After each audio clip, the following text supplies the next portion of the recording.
Waalaikumsalam warahmatullahi. Alhamdulillah, alhamdulillahilladzi khalaqal mauta wal hayata liyabluwakum ayyukum ahsanu amala. Asyhadu an la ilaha illallah wahdahu la syarikalah wa asyhadu anna sayyidana Muhammadan abduhu wa rasuluh alladzi la nabiyya ba'dah.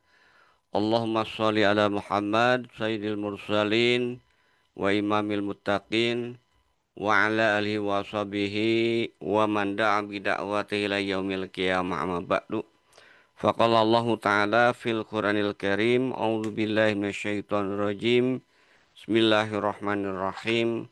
Afatu'minuna bi badil kitab wa takfuruna bi ba fama zaja'u mayyab ala dzalika minkum illa khizyun fil hayati dunya wa yaumal qiyamati yuradu ila asyadil azab al-ayah.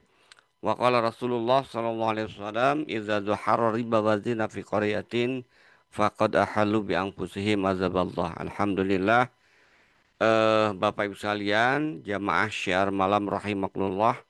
Malam ini kita bisa bertemu kembali ya dalam kajian rutin walaupun sudah dua kali tidak kita terlewat ya kan, 2 minggu itu kan. Mudah-mudahan ke depan kita bisa lebih lancar lagi ya terkait dengan mengkaji masalah-masalah aktual ya, ekonomi dan politik, politik ekonomi gitu kan.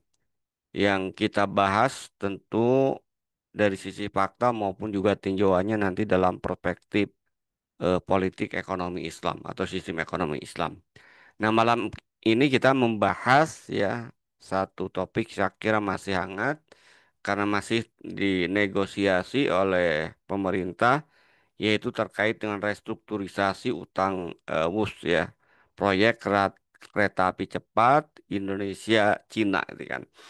Kita lihat dulu ini, mungkin nanti berbicara terkait dengan sejarah, kemudian juga maksudnya sejarah munculnya proyek ini, kemudian juga ada indikasi korupsi atau tidak, ya. Kemudian restrukturisasi yang yang disodorkan, apakah itu solusi yang menguntungkan atau justru akan membuat Indonesia semakin tenggelam dalam penjajahan Cina, itu kan. Dan terakhir tentu pandangan Islam. Nah, itu saya kira poin-poin yang akan kita diskusikan pada kesempatan malam ini.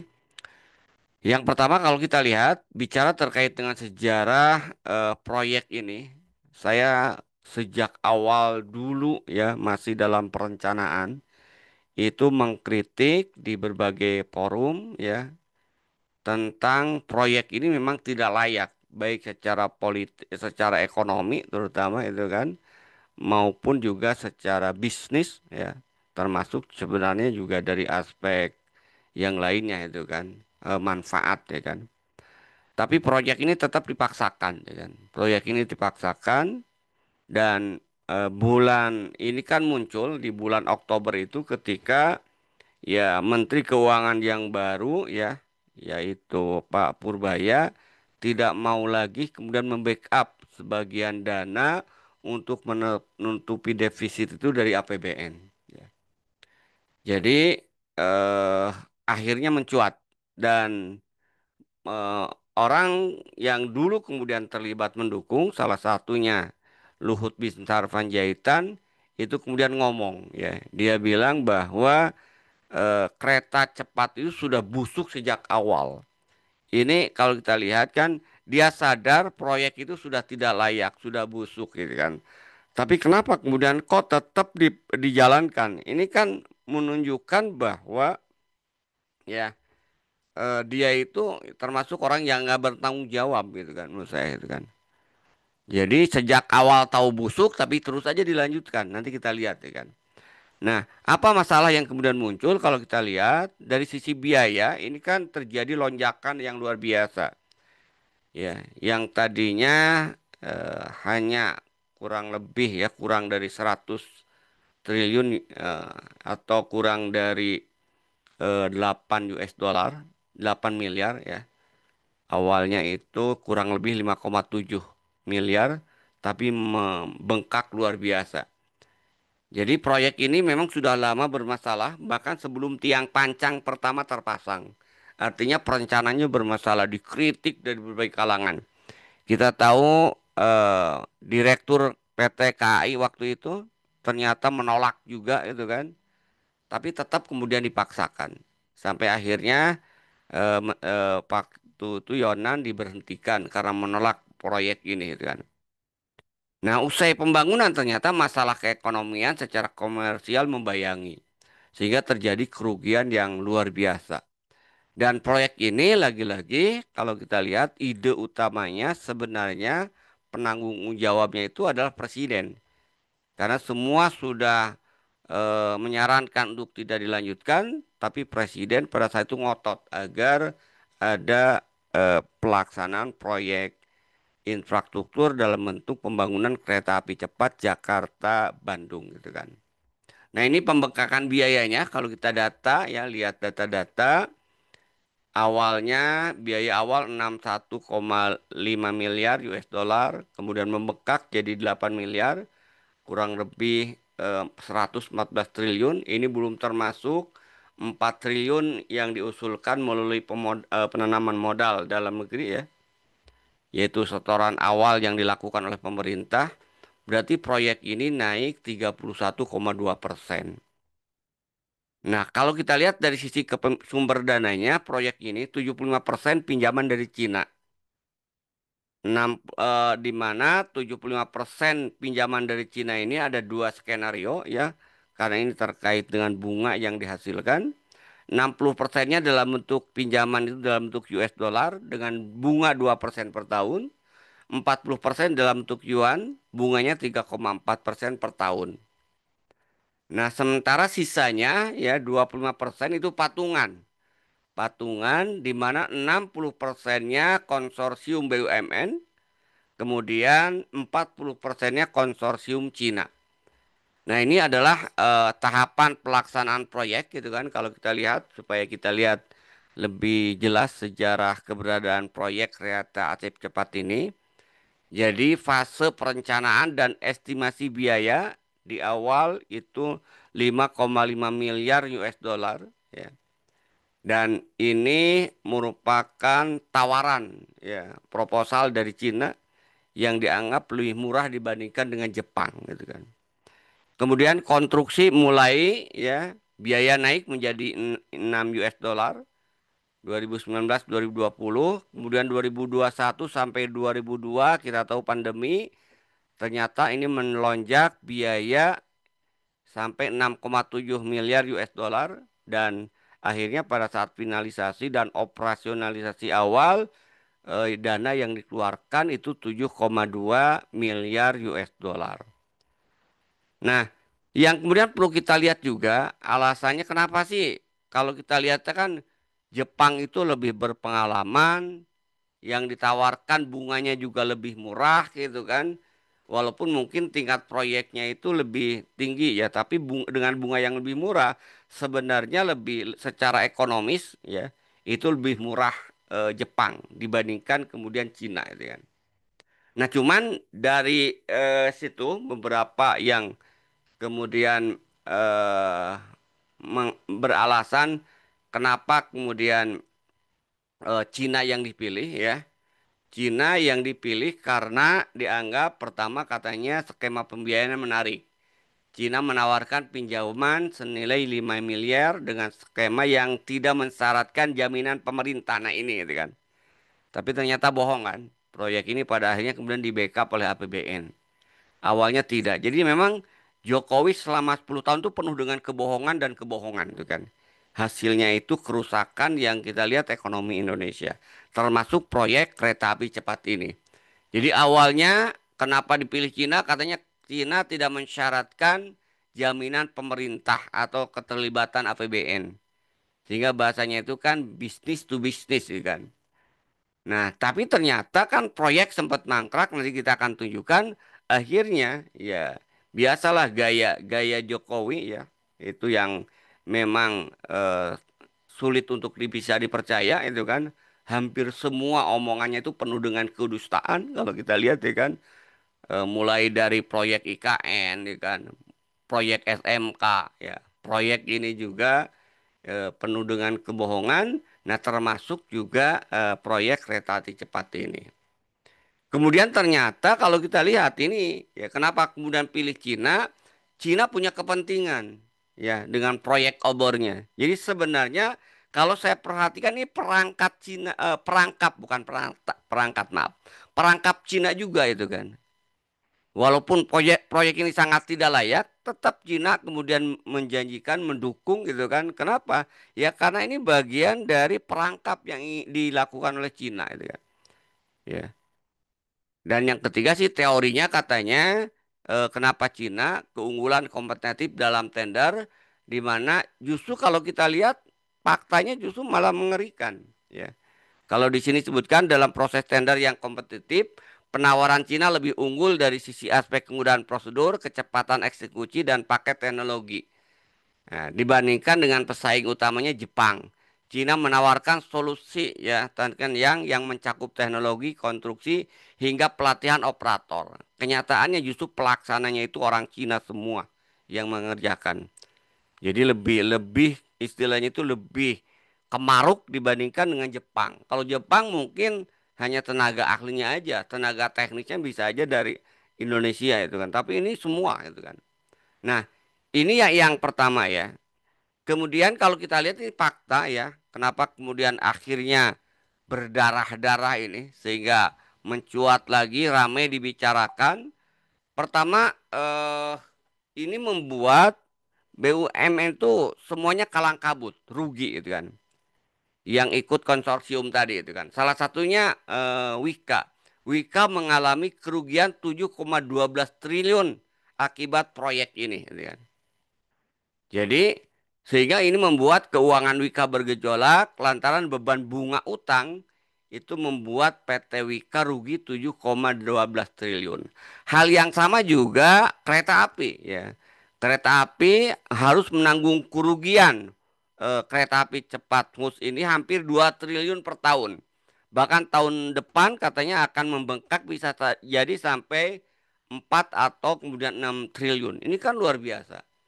Makanya di satu sisi Menteri Keuangan Pak Purbaya itu kemudian tidak mau membackup, menyarankan di backup oleh Danantara, gitu kan, BUMN, gitu kan. Padahal kalau kita bicara terkait dengan uang rakyat sama aja itu kan. APBN uang rakyat dan antara juga asalnya juga dari uang rakyat itu kan. Jadi sebenarnya dua-duanya itu sebenarnya nggak layak membackup proyek rugi ini, proyek yang penuh dengan sejak awal penuh kebohongan ya kan, penuh ambisius ya kan dan sudah diduga ya. Nanti kita akan analisis di dalamnya banyak korupsi atau markup seperti yang disampaikan oleh Mahfud MD. Nah, pertanyaannya adalah sebelum, karena ini nanti bagian dari solusi itu kan, yang harus kemudian dilakukan, sebenarnya siapa yang bertanggung jawab terhadap proyek ini gitu kan. Karena ini akan menentukan nanti kalau dalam pandangan Islam ya, ini siapa yang bertanggung jawab terhadap proyek ini. Kalau kita lihat jelas yang bertanggung jawab pertama kali itu adalah mantan presiden ya, yaitu Jokowi itu kan yang dia dengan ngotot untuk memaksakan walaupun ditolak dari berbagai kalangan. Ya. Nah, ketika kemudian mangkrak, ya, yang awalnya tadi saya katakan ini proyek ini bisnis to bisnis, kemudian akhirnya terlibat pemerintah menjamin dengan menggelontorkan dana dari APBN.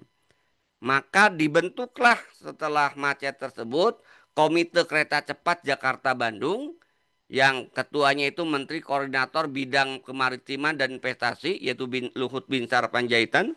Nah ini harus dicatat ya kan. Yang pertama Jokowi, kemudian Binsar Panjaitan, kemudian juga ditambah ya yang orang pentingnya itu ya Menteri Keuangan Sri Mulyani yang sekarang sudah dilengsarkan diganti oleh Purbaya. Kemudian Menteri Badan Usaha Milik Negara Erick Thohir dan Menteri Perhubungan Budi Karya Sumadi. Inilah orang-orang yang paling bertanggung jawab ya dalam proyek kereta api cepat yang membuat BUMN berdarah-darah ya. Nah, nah pertanyaannya itu kan apakah ada indikasi korupsi enggak itu kan? Kalau kita lihat dari sisi pertama penawaran proyek. Kalau kita lihat ya. Kenapa kemudian tadi dipilih Cina? Ya, seolah-olah Cina lebih murah. Faktanya tadi sampai membengkak melebihi biaya Jepang. Jadi penawaran dari Cina itu awalnya 5,5 US dollar, miliar US dollar. Jadi biaya per kilometernya itu kurang lebih 41,96 juta ya US dollar. Nah, Cina tadi awalnya ini sudah kebohongan ya. Tidak mensyaratkan jaminan APBN. Bahasa itu bisnis to bisnis. Sementara Jepang itu menawarkan dengan proyek 6,22 miliar, biaya per kilometernya kurang lebih 43,71 juta. Kemudian mensyaratkan jaminan APBN. Berarti business to government. Maaf, ini bukan B, tapi business to government. Nah, ini dari sini kita lihat ya, yang dari awal 5,5 kemudian tiba-tiba nanti melesat karena ada indikasi ya, akhirnya proyek ini membengkak ya. Di akhir itu 6,02 miliar. Jadi kalau kita lihat ini kan penawaran awal 5,5 miliar karena ternyata Jepang setelah dipilih Cina akhirnya dirubah. Aneh ini juga kan. Dari perubahan ini juga dari 5,5 miliar US dollar kemudian dirubah menjadi 6,02 miliar US dollar. Berarti biaya per kilometernya naik menjadi 50,5 juta. Kemudian membengkak lagi 1,2 miliar sehingga total proyek ini 7,2 miliar US dollar, biaya per kilometernya 50,73 US dollar. Akhirnya tadi Cina Cina minta di backup ya APBN, government to business, dan ini disetujui ya. Makanya termasuk DPR juga kalau kita lihat ya. Memang kalau sudah rusak semua akhirnya tadi sistemnya yang akhirnya memang tidak bisa diharapkan lagi gitu kan. Baik, kita lihat berikutnya. Adakah unsur korupsi perbandingan ya. Dari sini kita lihat ya walaupun proyek awalnya ya seolah-olah Cina itu murah, ternyata kalau kita hitung dengan bunga itu justru proyeknya itu lebih mahal itu kan ke depannya itu ya Cina. Jepang dia minta bunganya 0,1% per tahun, 0,1%, kurang lebih 4,5 juta US dollar. Sementara penawaran Cina itu 2%. Berarti dari sisi bunganya aja itu perbedaannya 200%. Ya kan? Pertanyaannya kalau tidak ada korupsi ini agak-agak nggak logis gitu kan. Pasti ada markup gitu kan. Ya. Dengan biaya yang sangat besar itu. Apalagi kalau kita bandingkan dengan proyek yang sejenis ya. Misalnya kereta api cepat Shanghai Hangzhou gitu kan. Biaya per kilometernya itu 22,93 juta US dollar. Sementara kereta cepat Jakarta Bandung tadi biaya per kilometernya itu 50,5 juta US dollar. Artinya ini biayanya itu lebih mahal hampir 3 kali lipat ya. 2 kali lipat lebih, hampir 3 kali lipat. Yaitu lebih mahal 27,57 juta per kilometer US dollar. Nah, kalau kita lihat seperti saya apa rasanya sulit ya untuk dikatakan dalam proyek ini tidak ada korupsi, tidak ada markup ya. Mulai dari indikasi awal proyek yang awalnya 5,5 miliar US dollar tiba-tiba masih di proposal dirubah direvisi jadi 6,02 US dollar miliar itu kan. Realisasinya bahkan 7,12 US dollar tadi ini sangat sulit untuk tidak dikatakan di dalamnya ada korupsi. Ya. Nah, oke.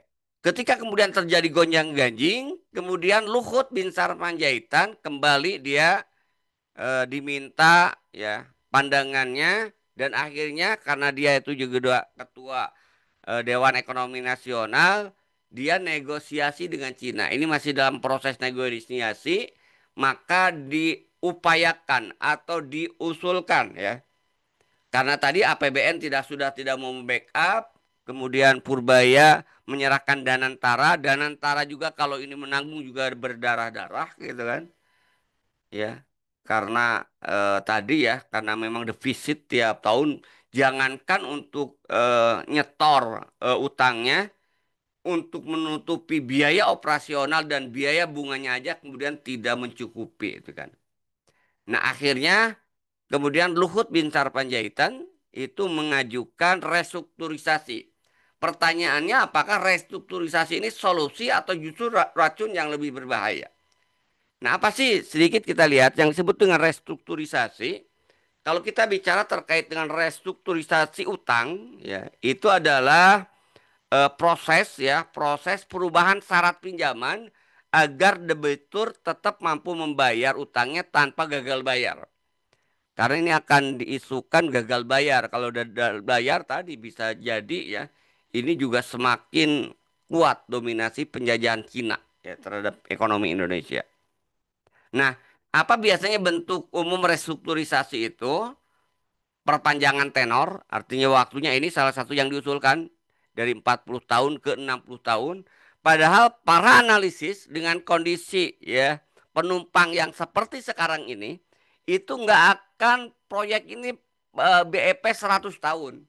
Jadi kalaupun diperpanjang 60 tahun udah tidak ada manfaatnya sebenarnya, tetap akan menjadi beban. Kenapa? Karena beberapa kalangan menganggap bahwa 60 apa BEP aja belum tentu sampai 100 tahun.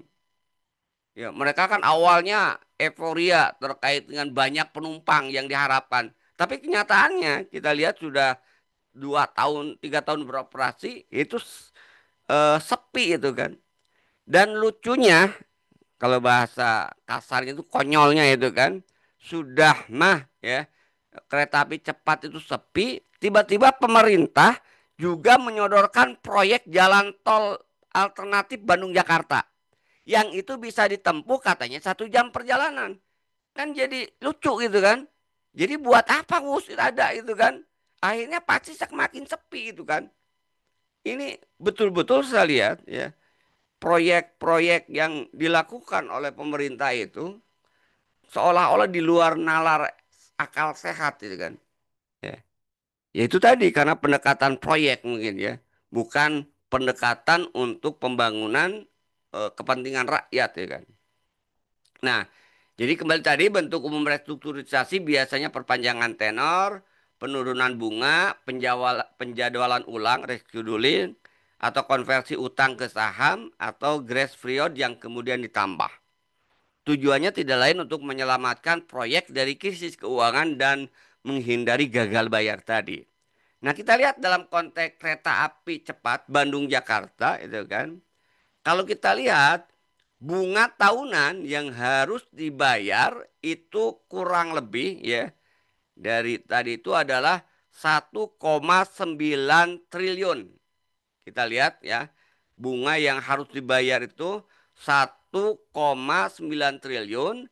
Sementara penumpang pendapatan ya, pendapatan dari penumpang itu dengan angka asumsi tertinggi nih kan. Penumpangnya kurang lebih 6 juta asumsinya itu hanya 1,2 triliun. Berarti tiap tahun ya kan itu rugi atau menombok 0,7 triliun. Terus dari mana mau digunakan untuk membayar utang itu gitu kan? Ya. Akhirnya apa? Pasti akan membebani lagi APBN gitu kan. Ya. Jadi tidak atau belum menutup biaya operasi. Jangankan biaya operasi tadi, bunganya aja kemudian belum nutup gitu kan. Ini kan analisis yang konyol gitu kan. Di awal, oh dulu euforia mereka dalam waktu cepat akan apa istilahnya itu balik modal gitu kan. Ya lagi-lagi konyol sih kan seperti yang disampaikan oleh mantan presiden yang tukang bohong itu gitu kan. Sudah terbukti banyak bohongnya maksudnya. Dia katakan proyek kereta api cepat itu jangan lihat untung rugi karena ini adalah lihatnya itu dampak sosial, ya kan? Investasi sosial bahasa dia itu. Untuk apa? Untuk mobilitas warga itu kan, untuk lingkungan yang sehat, ya kan? Ya tapi ternyata juga tadi kan, faktanya ya eh, APBN kemudian harus berdarah-darah, ya, harus juga mengalokasikan untuk membackup ini. Ya. Sementara kita lihat kan ya dana APBN juga banyak dari ngutang, akhirnya utang untuk dibayarkan utang lagi. Dan semakin terperosok kepada penjajahan ekonomi yang semakin kuat. Ya kan? Baik. Nah, lalu apa bahayanya kalau restrukturisasi dengan kondisi seperti tadi ya? Dari sisi finansial itu tidak memungkinkan untuk bisa menutupi walaupun diperpanjang, bahkan lebih parah sebenarnya itu kan. Nah, bahayanya kalau kita lihat, pertama secara fiskal tetap akan membebani APBN. Ya. Akan membebani APBN, ya. Kenapa? Karena tadi itu kan negatif ya. Kalaupun secara tidak langsung kan tadi dikatakan bahwa Purbaya tidak mau kemudian membackup dana untuk negatif atau defisit proyek WUS ini untuk bayar utang bunga dan untuk bunga terutama ya yang tidak tertutupi oleh hasil tiket termasuk nanti biaya operasionalnya. Nah, kalau misalnya tidak apa istilahnya itu tidak mau di backup oleh APBN, di mana Purbaya itu kemudian menyarankan untuk Danantara, Danantara juga kan sebenarnya juga akan merupakan dana milik rakyat, ya kan? Tetap aja sama aja ya, walaupun dari bahasanya dari kantong yang berbeda itu kan. Ketika kemudian digunakan untuk membackup Danantara, itu kan, Danantara untuk membackup kerugian bus ini kan, berarti kontribusi Danantara ke APBN jelas berkurang gitu kan. Ini kan cuman problem kantong mana aja itu kan, tapi pada akhirnya sama. Nanti yang akan menanggung beban tidak lain ada rakyat. Yang kedua kalau kita lihat faktor eh, mata uang ya, foreign exchange gitu kan. Kenapa? Karena utang itu dalam bentuk US dollar dan yuan tadi. Kalau dia kan US dollar Cina bunganya itu lupa tadi 1,2 tapi kalau persen maksudnya, tapi kalau RMB mata uang Cina itu 3,4%. Ya. Sementara pendapatannya rupiah gitu kan. Nah, ini kan luar biasa gitu kan. Jadi akan semakin ya sulit lah sampai saya lupa Faisal Basri atau siapa dulu sampai dan Faisal Basri dan Rocky Gerung kalau nggak salah salah satu saya lupa ya sampai kiamat pun katanya itu nggak akan BEP gitu kan proyek ini. Kenapa? Karena sangat tidak layak gitu. Kemudian apalagi kalau kita lihat dalam pandangan Islam, karena ini adalah riba, itu kan di dalamnya bunga yang membebani jelas ini bertentangan dengan prinsip syariah, akan menjadi beban antar generasi dan paling kemudian bahaya itu sebenarnya eksploitasi ekonomi mengokohkan penjajahan. Misalnya itu kan secara opini aja ketika kemudian eh, ini disetujui restrukturisasi utang, seolah-olah kan pemerintahan sekarang mengakui bahwa itu proyek yang memang proyek yang istilahnya itu bukan proyek gagal, ya kan? Kemudian yang kedua, yang bahayanya kalau kita lihat berselubung, mungkin aja nanti minta syarat, ya kan, agar proyek berikutnya, ini kan sedang negosiasi juga, opini juga itu kan, sedang diopinikan juga, sekaligus itu kan, pembangunan kereta api cepat Bandung Surabaya lanjutannya itu kan. Nah, bisa aja nanti restrukturisasi tapi proyek itu ya Bandung sorry Jakarta Surabaya atau Jakarta Bandung Surabaya itu misalnya harus oleh Cina lagi. Ini kan jelas akan semakin mengokohkan penjajahan, akan semakin membuat ekonomi kita, sumber daya alam kita dieksploitasi oleh Cina itu kan. Ya.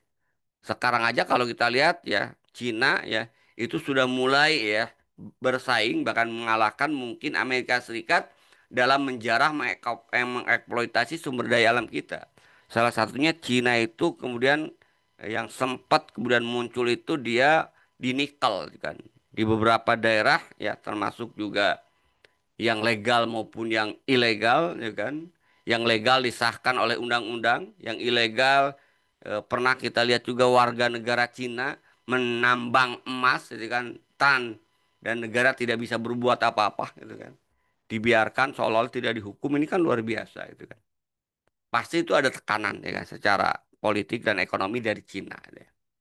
Nah, Nah, kita lihat sekarang bagaimana sudut pandang Islam ya terkait dengan proyek ini. Kalau kita lihat sebelum kita solusinya itu kan, kita lihat dulu itu kan. Sebenarnya proyek ini layak nggak menurut Islam itu kan? Kalau kita lihat dari aspek pendanaan maupun aspek teknis proyek itu tidak layak proyek ini. Sejak awal tadi kalau bahasa Luhut bin Sarpanjaitan itu sudah berdarah-darah sejak awal ya kan. Nah, kalau dalam pandangan Islam jelas ya. Pertama dari aspek pendanaan. Sumber pembiayaan proyek kereta cepat ini itu adalah berbasis utang dan ribawi. Ada dua ya, utang dan ribawi juga. Utang aja sudah itu menyebabkan negara kemudian istilahnya itu eh, tergantung gitu kan. Ya. Karena utang itu alat penjajahan. Di sisi lain itu juga eh, ada bunganya, ada riba yang diharamkan oleh Allah Subhanahu wa taala. Itu yang pertama. Sumber pendanaan berikutnya itu adalah pajak. Ya. Tadi APBN kan? APBN bertumbuh dari pajak, lagi-lagi rakyat harus kemudian membackup. Ya. Apalagi kalau nanti kita lihat ya dikaitkan dengan siapa penumpangnya gitu kan. Penumpangnya jelas menengah ke atas gitu kan. Kecuali yang main-main satu kali dua kali mungkin. Setelah itu mereka nggak akan naik lagi gitu kan. Nah, ketika kemudian di backup oleh pajak, sementara yang menikmatinya menengah ke atas, ini dan kedoliman luar biasa. Kemudian tadi ya, karena ini kerjasama, ada sebagian itu bukan dalam bentuk utang, tapi kontribusi modal dari negara asing, dalam hal ini Cina. Ya. Nah, jelas kalau kita melihat karakteristik sumber pendanaan terkait dengan proyek ini, ya, pertama sumber pembiayaannya itu utang, kedua pajak, dan ketiga berasal dari negara penjajah. Karena Cina itu adalah negara yang menjajah, ya, dan juga biadab terhadap kaum muslimin yang ada di sana. Gitu kan. Itu yang pertama dari sisi aspek pendanaan. Kemudian dari aspek proyek, kalau kita lihat, pertama proyek eh, kereta api cepat Jakarta-Bandung itu bukan kebutuhan primer. Dalam pandangan Islam, dalam kebijakan Islam, proyek yang bukan kategori primer itu tidak boleh dibiayai dari pajak, apalagi dari utang. Dari doribah pun tidak boleh. Kenapa? Karena ya itu bukan kebutuhan utama primer. Apalagi kalau kita lihat pada saat itu, ya kita juga pernah dengar itu kan, ya, Pak Yonan itu sebagai direktur PT KAI pada saat itu dia bisa menjamin ya dengan jarak tempuh Jakarta Bandung itu tanpa kereta cepat itu tidak jauh berbeda. Dia mengusulkan double track. Investasinya lebih murah, lebih mudah itu kan, lebih murah itu kan, tapi hasilnya sama, gitu kan. Tapi kan ditolak oleh mereka, ya kan. Kalau double track tidak merusak juga lingkungan, karena ternyata kalau kita lihat dampak dari pembangunan kereta api cepat ini itu kan ada beberapa tanah yang harus kemudian dijadikan sarana itu gitu kan. Yang kedua hanya jalan alternatif tadi ya, bukan yang utama ya. Masih ada tol, bahkan tadi saya katakan lucunya sekarang pemerintah sedang membangun tol sehingga Bandung Jakarta bisa ditempuh kurang lebih 1 jam. Ini kan jadi semakin eh, terpuruk aja saya kira proyek kereta cepat ini. Sehingga ketika diminta strukturisasi pun saya kira bukan solusi, malah akan semakin membuat negara ini kemudian terhempas dengan utang yang semakin kemudian membelit, ya kan? Terutama dari Cina, itu kan. Dan yang ketiga ternyata nanti saya lihat ada tanah rakyat yang dirampas. Kalaupun dikasih ganti rugi itu tidak layak gitu kan. Ini kan sebuah kezaliman ya kan. Kezaliman apalagi tadi proyek ini bukan proyek utama gitu kan. Artinya bukan jalan utama tapi jalan alternatif. Yang saya katakan tadi dalam pandangan Islam itu tidak boleh dibangun dengan utang, tidak boleh diambil dari pajak gitu kan. Jadi kalaupun untuk mempercepat mobilisasi warga ya, maka ya tadi dananya itu nanti dibangun dari dana Baitul Mal ketika ada yang nganggur itu kan. Nah, ini saya kira dari sisi pandangan Islam. Nah, apalagi kalau kita bicara lebih jauh ya, karena semuanya itu berbasis utang dan investasi asing di dalam kitab Siyasah Al-Iqtisadiyah Al-Muslah ya, sistem ekonomi politik ekonomi Islam, Abdurrahman Al-Maliki menyebutkan setidaknya ada 4 bahaya utang luar negeri ya. Yang pertama, bantuan yang diberikan negara-negara kapitalis, karena Cina itu negara kapitalis dari sisi ekonomi sekarang. Ya, walaupun politiknya masih dominan komunis ya kan.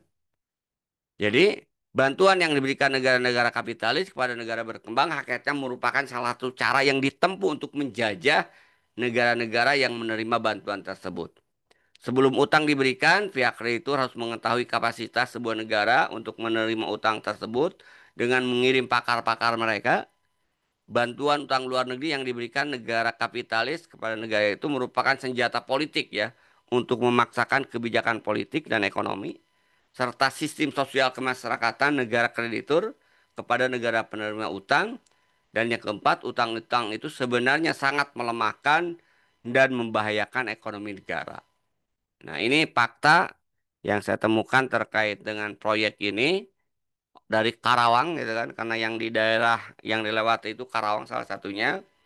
Misalnya testimoni warga terdampak, tanah warisan mereka, tanah warisan nenek moyang kami harus kami lepas dengan harga yang tidak sebanding. Ini kan tadi kezaliman.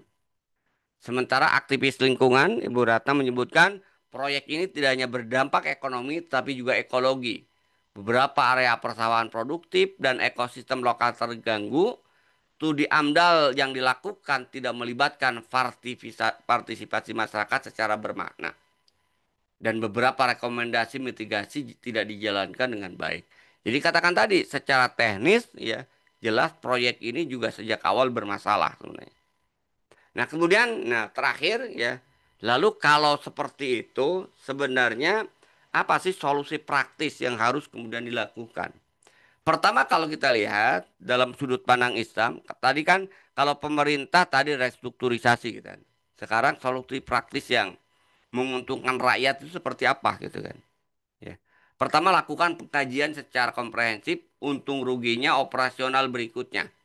Apakah harus dilanjutkan atau tidak itu kan. Kalau dilanjutkan apa keuntungannya, kalau tidak dilanjutkan apa kerugiannya itu kan. Nah, yang kedua yang lebih penting itu adalah adili penanggung jawab proyek tersebut yang telah merugikan rakyat dan negara. Jadi kalau kita lihat pangkalnya itu minimal tadi harus sampai ke Jokowinya itu kan. Karena inisiator itu Jokowi. Jadi Jokowi harus kena itu kan. Kemudian juga Luhut Binsar Panjaitan, Erick Thohir, kemudian juga Menteri Keuangan Sri Mulyani dan Menteri BUMN pada saat itu yang bertanggung jawab. Mereka harus diperiksa gitu kan. Bahkan diduga kuat pasti di situ ada markup, ada korupsi. Jadi disita itu kan, disita hartanya ya. Kalau misalnya harus untuk menanggung kerugian atau membayar utang ke Cina, harta dari mereka, bukan dari APBN itu kan, bukan harta negara. Dari pejabat-pejabat itu pastilah ada, eh, kalau mau gitu kan. Nah, ini dua itu kan solusi praktis yang harus kemudian dilakukan menurut saya ya. Nah, sehingga sekarang ya yang harus kemudian betul-betul sekarang kan sudah mulai ya. Walaupun saya agak ragu lah itu kan. Walaupun KPK sudah mulai memanggil itu kan. Ya ya karena ini juga sistemik tadi itu kan. Ya, itu mungkin hanya sekedar untuk memuaskan opini publik gitu kan. Ya, kayaknya nggak akan bisa juga menuntaskan gitu kan. Bisa ini dituntaskan kalau sistemnya diganti gitu kan. Ya. Padahal kalau kita lihat ya proyek-proyek ini sejak awal jelas ya kan banyak kebohongan-kebohongan, bahkan tadi Luhur Binsar Panjaitan mengatakan proyek ini sudah busuk sejak awal. Artinya dia tahu proyek ini tidak layak gitu kan.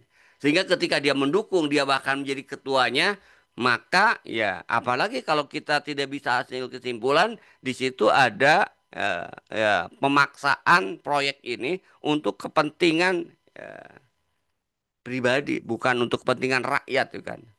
Dan kita tahu bahwa di rezim Jokowi itu terutama proyek-proyek itu dijadikan sarana untuk korupsi dengan jalan memarkup nilai-nilai proyek tadi. Ya. Nah, itu yang harus kemudian dilakukan ya kan.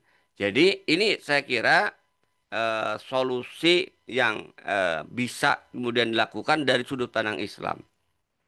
Dan kalau misalnya ternyata juga tadi dikatakan bahwa para koruptornya mulai Jokowi dan yang lainnya itu tidak bisa kemudian membayar ya utang, sebenarnya nggak usah dibayar juga nggak masalah gitu kan.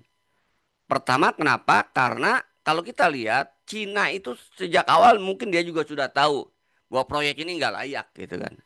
Tapi kenapa kemudian dia paksakan? Karena tadi sebagai alat untuk eh, mendominasi atau mengeksploitasi atau menjajah tadi. Bahkan dia punya kepentingan politik tadi terkait dengan proyek obornya itu kan. Nah, sehingga kalau misalnya proyek ini kemudian dihentikan, ya utang Cina ya secara hukum syara ya karena ini adalah juga manipulasi goror gitu kan yang mereka lakukan, bisa aja kemudian tidak dibayar sepenuhnya. Apalagi kalau kita kompensasikan yang selama ini sudah dirampok oleh kapitalis Cina terhadap sumber daya alam kita yang lain. Ada nikel, kemudian juga beberapa tembaga ya di Sulawesi gitu kan dan di Kalimantan itu banyak gitu kan yang mereka dapatkan.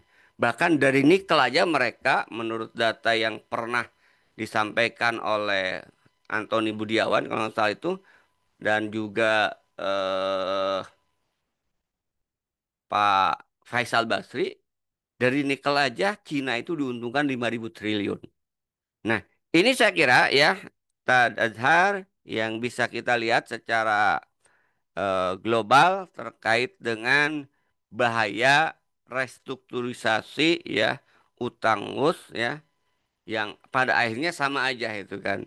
Hanya memperlambat atau bahkan hanya semakin mengokohkan penjajahan ekonomi yang dilakukan oleh Cina terhadap Indonesia itu kan melalui utang tadi.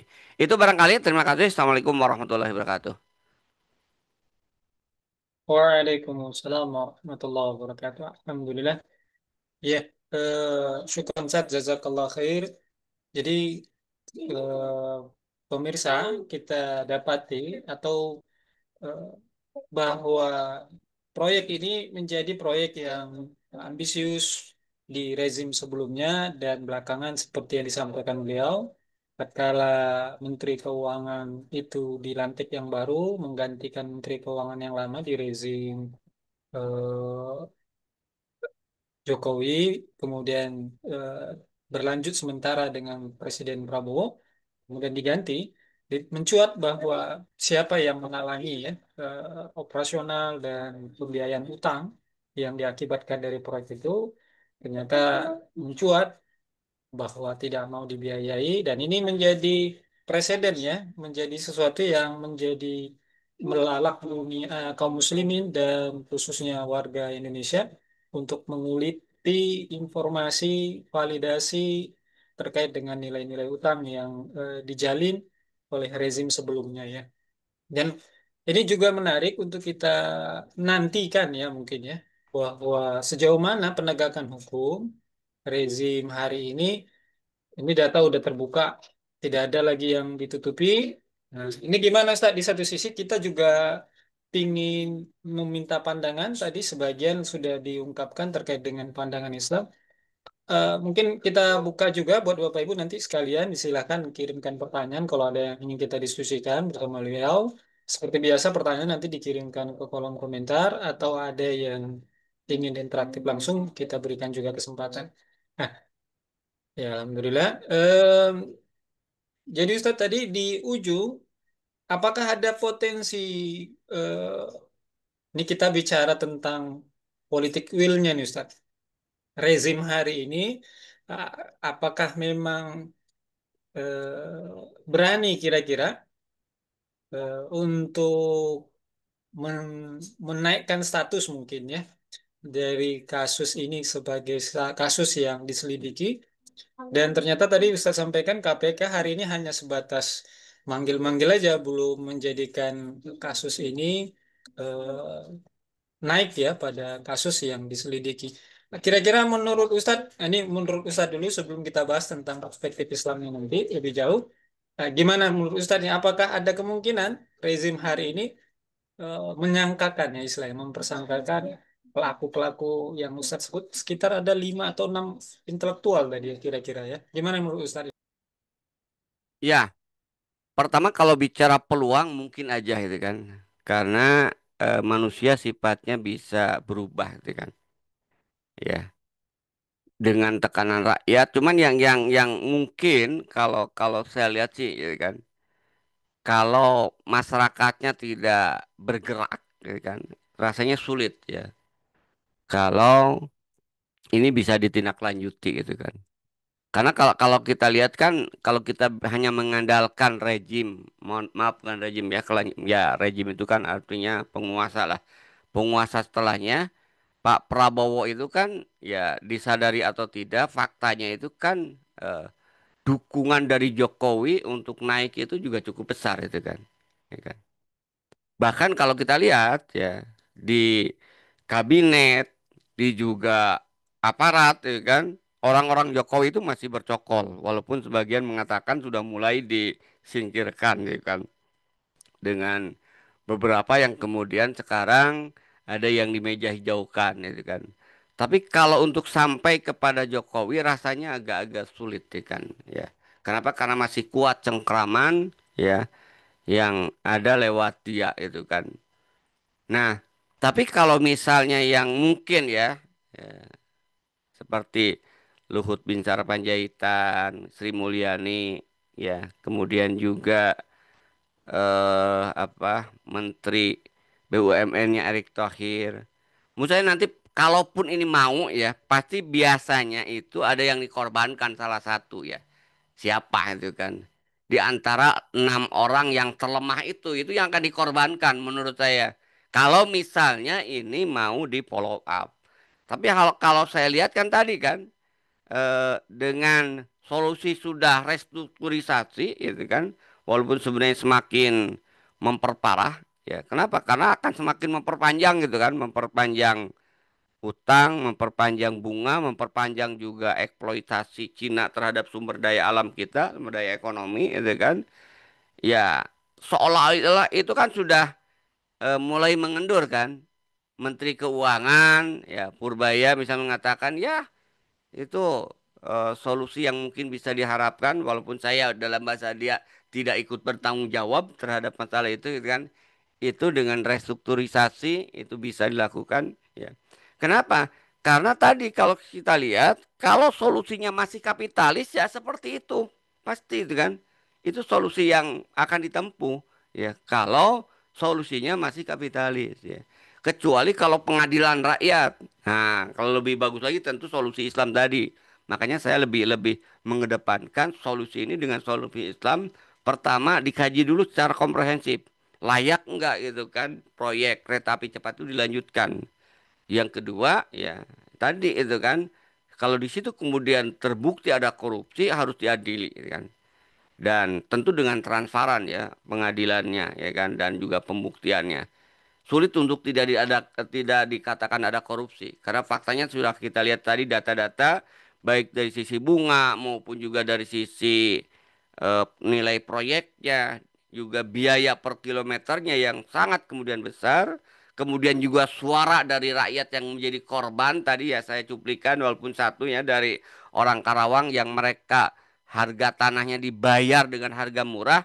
Sulit untuk tidak dikatakan di situ tidak ada korupsi itu kan. Pasti ada korupsi, tinggal proses pembuktian ya kan. Nah, kalau kemudian sudah terbukti korupsi, saya lihat tadi, maka orang-orang yang terlibat ini ya, maka dia yang harus menurut saya diadili dan bertanggung jawab.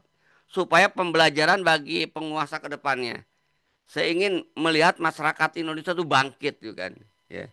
Jangan sampai kemudian terus diam gitu kan, mau kemudian dibodohi terus gitu kan oleh kebijakan-kebijakan rejim, kebijakan-kebijakan yang tidak pro rakyat ya kan. Jadi kalau kita bicara terkait dengan pengadilan, bicara terkait dengan penanganan ini, kalau tidak ada tekanan dari rakyat, rasanya sulit. Makanya menurut saya rakyat harus kemudian disadarkan, ya kan, ya. Untuk apa? Untuk mengawal agar ya eh, bukan pengadilan maksudnya, pengadilan terhadap proyek ini terhadap mereka yang dianggap korupsi, markup itu harus betul-betul kemudian dikawal, ya kan. Ya. Nah, kalau itu kemudian bisa dilakukan, ya, ya, misalnya Prabowo mau, ya, minimal ini jadi jalan tobat dia lah gitu kan, ya, untuk bisa membuktikan bahwa dia itu terlepas dari rejim sebelumnya itu kan, perpanjangan sebelumnya itu kan. Nah, ini saya kira luar biasa itu kan. Nah, itu barangkali ya kalau kalau saya lihat ya kan. Ya, berarti peluangnya kayaknya 50-50 nih Ustaz ya. Bahwa rezim hari ini memang menaikkan kasus ini kepada tingkat penyidikan.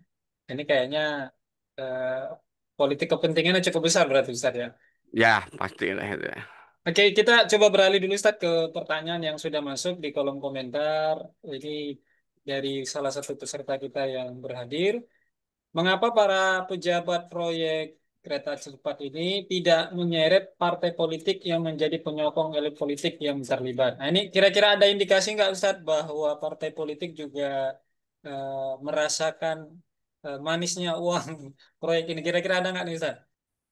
Ya kalau kalau kita lihat kan proyek ini ketika tadi ya, ketika eh proyek ini berubah ya dari eh bisnis to bisnis, ya, bisnis to government, ya kan, di mana APBN kemudian backup, ya pastilah ada keterlibatan dari eh istilahnya itu DPR, dan DPR itu kan orang-orang politik gitu kan, ya.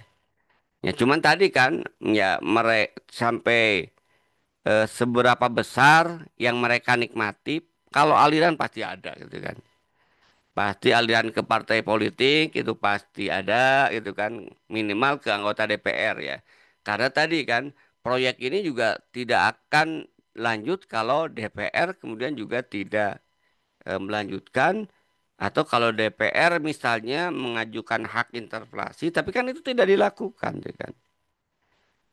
Nah, kalaupun tidak, ya misalnya tidak terlibat, ya pasti kan ada istilahnya itu saling sandera. Bahasa sekarang itu kita lihat tuh kan, politik yang kemudian dimunculkan oleh rejim sebelumnya itu adalah mereka itu tadi saling sandera itu kan.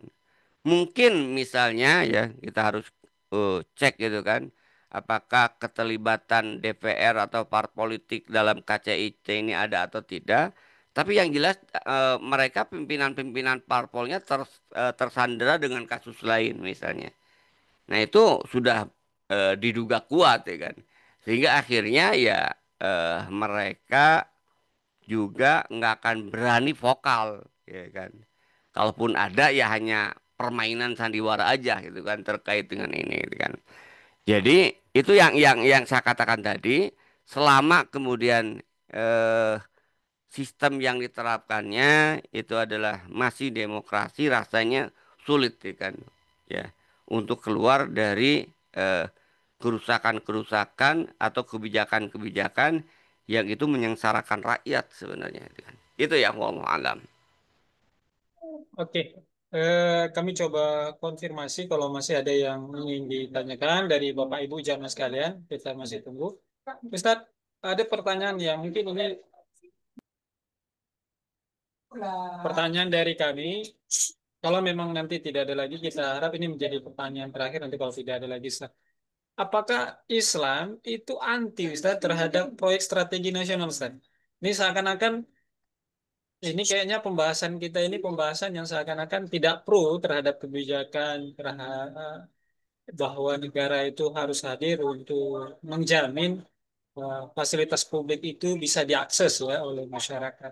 Nah, apakah kita bisa dikatakan atau Islam itu bisa dikatakan anti terhadap proyek-proyek strategis. Nah, jadi kalaupun tidak anti, lantas eh, bagaimana Islam menilai satu proyek itu layak dibuat ya atau diselenggarakan. Nah, dua hal ini, Ustaz. Bagaimana pandangan dari Ustaz? Yang pertama itu kan jelas Islam tidak anti terkait dengan kemajuan teknologi atau proyek-proyek yang sifatnya strategis. Cuman kan kalau kita lihat dalam pandangan Islam, semua proyek, semua kemudian pembangunan, ya kan, itu kan ditujukan untuk masyarakat. Tentu tidak boleh kemudian mengorbankan masyarakat. Ini yang menjadi catatan. Tidak bisa dengan alasan proyek strategis yang dikorbankan rakyat. Itu kan bukan proyek strategis mungkin ya. Kalau mengorbankan rakyat ya proyek orang-orang tertentu ya. Proyek kelompok tertentu.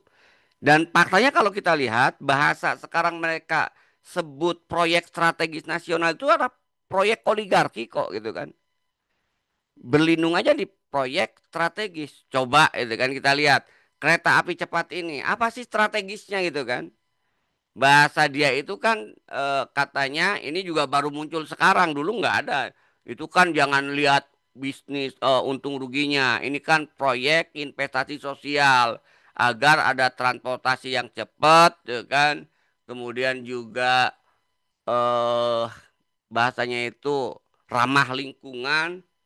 Tapi kan bukannya itu solusinya kan. Dulu kan pernah ditawarkan oleh Yonan tuh kan dengan lebih cepat ya kan, lebih murah dan juga sama dari sisi eh, ramah lingkungan, bahkan itu lebih baik. Kalau kereta api cepat Bandung Jakarta itu kan mengorbankan puluhan hektar itu kan tanah-tanah yang dimiliki oleh PT PN itu kan.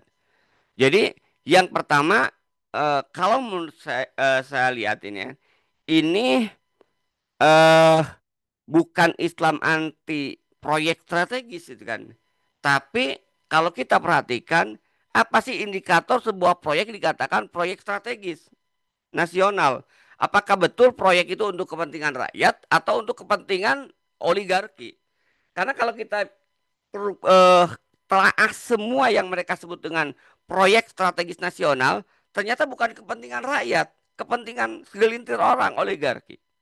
Misalnya dalam proyek kereta cepat ini, ada indikasi dulu itu sebenarnya itu kan yang eh, disasar oleh proyek ini itu adalah ya orang-orang kapital oligarki ya, orang-orang kaya katakanlah, bahkan mohon maaf juga etnis yang itu gitu kan ya, yang di Jakarta sudah sumpek dia ingin lebih cepat ya kan, maka kalau kita lihat kan ini yang mungkin masih masih dalam tahap perencanaan ke depannya mungkin itu kan akan dibangun di daerah PTPN sekitar Karawang itu kota mandiri yang mereka bidik itu sebenarnya itu juga itu kan. Jadi bukan proyek strategis nasionalnya, itu contoh. Yang kedua ya, misalnya proyek strategis nasional di Pantai Indah Kapuk. Di mana strategisnya? Justru malah itu membahayakan ya, membahayakan dan merugikan petani dan juga membahayakan kedaulatan negara gitu kan. Nah, jadi saya lihat bukan Islam anti terkait dengan proyek strategis untuk kepentingan umat, tapi yang disodorkan oleh rejim Jokowi itu yang mereka sebut dengan proyek strategis nasional itu faktanya itulah proyek untuk kepentingan oligarki para kapitalis ya. Termasuk juga IKN itu kan, ibu kota negara yang bangkrut juga, ya kan mangkrak juga. Jadi semuanya itu pendekatan-pendekatan proyek yang itu tidak berdampak pada rakyat secara langsung. Ya. Itu yang pertama ya. Yang kedua saya lupa Mas tadi. Apa yang menjadi parameter dalam Islam tentang menjadikan satu proyek Nah, nah, parameter ini tadi kebutuhan rakyat misalnya. Pelayanan kan di dalam Islam, politik ekonomi di dalam Islam itu kan untuk kemaslahatan umat. Ya kan? Nah, kemaslahatan umat, layanan terhadap umat, ya kan? Ya. Dan setelah kita kaji itu tadi kan semuanya nyaris tidak ada di dalamnya itu ya untuk kemaslahatan umat, untuk kepentingan rakyat. Semuanya itu hanya kepentingan segelintir orang gitu kan. Bahkan mohon maaf aja mulai dari proyek eh, Indah Kapuk, Partai Indah Kapuk ya, Pantai Indah Kapuk, PIK ya, satu dan dua yang dianggap strategis tadi, proyek ini juga, kemudian juga IKN juga. Nah, itu kan proyek-proyek yang sebenarnya sudah kasat mata. Itu adalah untuk kepentingan. Kalau kereta api cepat itu kepentingan Cina juga di sana masuk gitu kan. Termasuk juga kepentingan oligarki, termasuk juga kepentingan oknum-oknum pejabat yang menjadikan proyek itu sebagai bancakan korupsi mereka atau bahasanya itu cuan untuk mereka. Karena di rejim Jokowi ini salah satu sarana untuk korup itu adalah melalui proyek-proyek yang mereka sebut dengan proyek strategis nasional tadi. Itu barangkali ya, wallahu alam. Ya, Alhamdulillah, Ustaz. Mungkin ini satu pertanyaan terakhir, Ustaz. Mohon izin pada jamaah sekalian, ini kita cukupkan. Ada satu pertanyaan terakhir dari peserta kita, Ustaz. Bagaimana proyek strategi di masa Khilafah Rasyidiyah dulu, Ustaz? Apakah ada yang beranggapan sistem Islam sudah tertinggal zaman di masa Utsmani? Adakah proyek pembangunan istana megah dan proyek pembangunan istana dan menyebabkan utang pada masa Perang Dunia? Bagaimana kereta cepat dibandingkan proyek kereta Saudi yang di Indonesia yang dilihat proyeknya sama namun lebih panjang jaraknya? Nah, ini gimana saat kalau dibandingkan dengan proyek strategi yang dulu pernah dibuat di sistem kehidupan Islam dengan yang Jadi sekarang, kalau Ustaz? kita perhatikan, justru ya kemajuan-kemajuan sains dan teknologi sebenarnya itu kan cikal bakalnya dari Islam, ya kan? Justru Islamnya yang peduli terhadap perkembangan sains dan teknologi. Barat itu sekarang itu tinggal melanjutkan sebenarnya. Cuman tadi kalau kita lihat kan dampaknya kan. Dampaknya itu kan kalau pembangunan yang dilanjutkan atau kemajuan teknologi yang dilanjutkan oleh Barat itu ya karena tidak disertai dengan istilahnya itu tadi analisis dampak yang komprehensif, tidak disertai dengan eh, istilahnya itu penerapannya di masyarakat ya. Justru sains dan teknologi itu justru malah membuat masyarakat itu rusak gitu kan. Kenapa? Karena tadi sekuler tadi tidak ada kendali iman ya dalam penerapan sains dan teknologi. Nah, di dalam Islam pernah juga kita lihat kan ada proyek strategis pada saat itu dan cuman pada saat itu digagalkan oleh antek-antek ya penjajah juga sama.